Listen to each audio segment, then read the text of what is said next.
안녕하세요. 오늘은 3월에 꼭 이것만은 해주자 라는 이야기로 오늘의 이야기를 시작해 볼까 합니다. 기온이 많이 높아졌습니다. 새벽 기온이 한 5도에서 6도 사이니까 이제는 노숙을 해도 큰 문제가 없지만, 다육이 같은 경우는 냉해에 피해를 잘 입지 않는 그런 다육이고, 일반 식물 같은 경우는 거리대에 내놓을 때는 꼭 새벽 온도가 5도 이하로 떨어졌을 때는 베란다로 안으로 들였다가 아침에 내보내는 것을 추천드립니다. 이런 다육이 관리하는 데 있어서 3월만큼 참 재밌는 계절이 없다라고 생각을 합니다. 3월에는 모든 것을 다 볼 수 있는 계절인데요. 예쁜 얼굴, 그 성장하는 모습, 그리고 약간의 신경만 써도 색의 변화를 수시로 볼 수 있는 그런 참 신비로운 그런 계절이라고 할 수 있습니다. 그러나 3월에는 꼭 이 정도는 해줘야지만 다육이들이 봄 성장도 제대로 하고 여름에 힘들어하지 않는다라는 것을 말씀드리고 싶습니다. 그 첫 번째는 뭐냐면, 다육이들이 이제 꽃대가 많이 나오기 시작할 겁니다. 지금 라울 같은 경우도 사방에 꽃대가 나오고 있고요. 지금 천대존송 같은 경우도 이렇게 꽃대가 나오고 있는 것을 볼 수 있습니다. 꽃대를 보면 그 닭의 건강 상태를 확인할 수 있습니다. 이 꽃대가 제대로 올라오지 않은 상태에서 중간에 죽어버리는 경우는 그 다육이 상태가 그렇게 좋은 편은 아닙니다. 그런 다육이들 같은 경우는 꼭 화분을 엎어가지고 뿌리 상태를 확인하셔야 됩니다. 건강한 꽃대 같은 경우는 지금 영상을 보면 꽃대 줄기가 가늘죠. 지금 저쪽에 있는 꽃대를 한번 보겠습니다. 영상에 보이는 지금 두들레아 같은 경우도 꽃대가 가늡니다. 그리고 전체적으로 지금 꽃대가 올라오는 시점이다 보니까 이 꽃대가 많이 보이진 않는데, 지금 이 창철화 같은 경우도, 창 같은 경우도 잘 보시면 아시겠지만 꽃대가 두껍게 올라오고 있는 것을 확인할 수 있죠. 그리고 두들레아 같은 경우는 워낙 성장을 하는 그런 계절이고, 이제는 번식을 하기 위해서 얘네들이 이제 이 꽃대를 많이 올리는데, 지금 보시면 건강한 상태의 꽃대들은 다 이렇게 두껍습니다. 지금 저쪽에 있는 이 두들레아 같은 경우도 꽃대가 어마어마하게 두껍죠. 지금 애선 같은 경우는 꽃대가 가늘고, 보통 꽃대가 가는 그런 다육이들이 있습니다. 이런 다육이들 같은 경우는 줄기가 그렇게 두껍지 않은 그런 다육이들이긴 하지만, 이 가늘다고 다 나쁜 꽃대는 아니고, 지금 보시면 꽃대를 건강하게 올리고 있죠. 이런 꽃대들 같은 경우는 다육이 상태가 좋다라고 생각을 하시면 됩니다. 지금 보이는 매창 같은 경우 꽃대가 건강하게 올라오고 있죠. 뿌리 상태가 좋지 않았던 거를 뿌리 손질하고 새 흙에 심어준 상태에서 지금 건강한 모습을 보여주고 있고요. 이렇게 건강한 꽃대 같은 경우는 꽃송이가 건강하게 올라옵니다. 그러나 이 건강 상태가 좋지 않은 그런 다육이들 같은 경우는 꽃대가 제대로 올라오지 않고 가늘고 중간에 죽어버립니다. 그런 꽃대를 올리는 다육이들 같은 경우는 꼭 이 화분 속에 뿌리를 확인하시고 건강 상태를 체크하는 게 다육이를 건강하게 지키는 비결이라는 말씀을 드리고 싶고요. 이 꽃대 같은 경우는 바로 잘라주게 되면 안 되고, 지금 이 라울 같은 경우도 꽃대가 좀 작은 편입니다. 꽃대가 좀 더 올라왔을 때 꽃대를 잘라줘야 되는데, 중간에 꽃대가 올라오지 않고 꽃이 피는 경우가 있는데, 꽃이 피는 그런 이 다육이들 같은 경우는 바로 잘라 주셔야 됩니다. 꽃대를 오랫동안 놔두게 되면 깍지벌레가 생겨 가지고 이 다육이들이 힘들어할 수 있다라는 거 꼭 기억해 두시고요. 두 번째는 뭐냐면 물주기입니다. 물주기 많이 하시죠? 지금 물을 주면 바로바로 반응을 하기 때문에 키우는 재미가 있을 겁니다.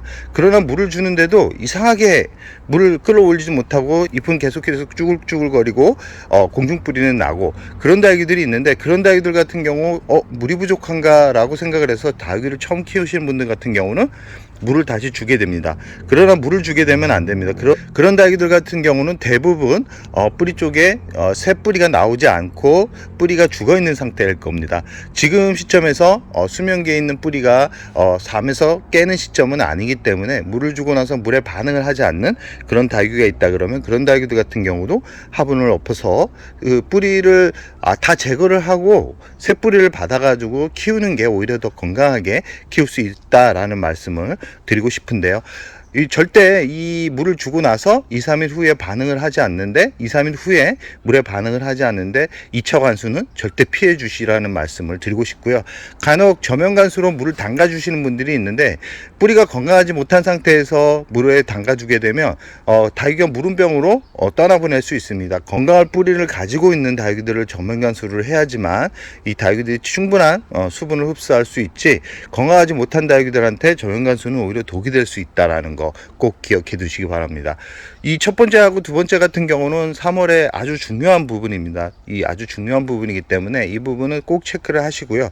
이 거리대에 내놓는 분들이 이제 많이 생길 겁니다. 거리대에 나가 있는 다육이들 같은 경우는 한 4월까지는 잘 들여다 보셔야 됩니다. 중간중간에 잎이 말라가는 부분이 있을 겁니다.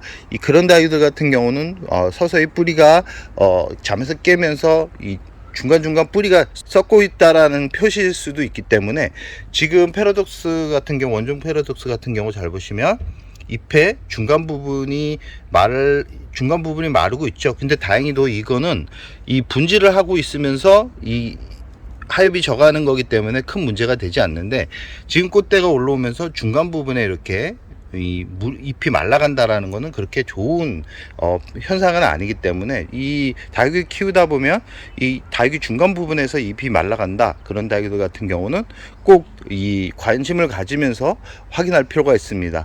이 분갈이를 했다 그러면 큰 문제가 안 되고, 분갈이를 하지 않은 상태에서 저렇게 중간 부분이 문제가 생겼다라는 거는 기존에 있던 뿌리가 제대로 활발하게 움직이지 못한다라고 생각을 하시고 이 분갈이를 새로 해주는 게 좋고요. 아직까지 분갈이 시기가 많이 남아 있습니다. 4월 초까지 분갈이를 해도 이 다육이들이 성장을 하는데 그렇게 어려움이 없기 때문에 분갈이를 하지 않았던 분들 같은 경우는 꼭 4월까지는 분갈이를 완료해 주시기 바랍니다.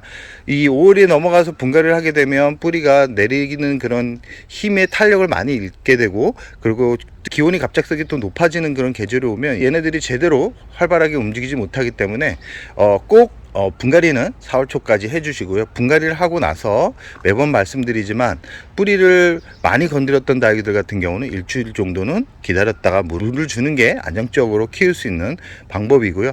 이제는 화분 배치를 잘 해주셔야 됩니다. 이 햇살이 좋아하는 다육이가 있고 햇살을 싫어하는 다육이들이 있습니다. 전체적으로 햇살을 많이 봐야지만 예쁜 얼굴을 보여주지만 이 강한 햇살이 다 좋은 것만은 아닙니다. 이 강한 햇살, 특히 두들레아 같은 경우는 이제는 약간은 햇살이 한 3, 4시간 정도, 한 3시간 정도 드는 곳에 위치를 시켜가지고 여름을 대비하는 게 좋고요.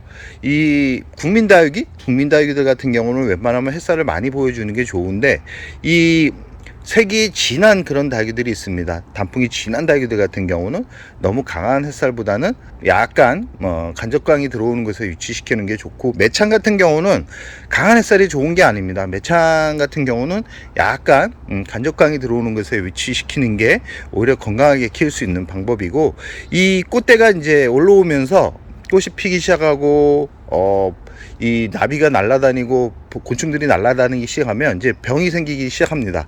이 다육이들 같은 경우는 온도가 높아질수록 이 화암속 안에 곰팡이병이나 아니면 깍지벌레 알들이 부화되면서 이 뿌리를 갉아먹게 되는데, 그러다 보면 잎이 자꾸 말라가게 되면서 잎이 작아지는 그런 다육이들이 발생하는데, 그런 증상이 나타나기 전에 살충제와 살균제는 한 번 정도는 예방적으로 뿌려주는 게 좋습니다. 이 살충제와 살균제 같은 경우는 혼합해서 쳐도 좋지만 저 같은 경우는 일주일 간격으로 반반 나눠서 치고요.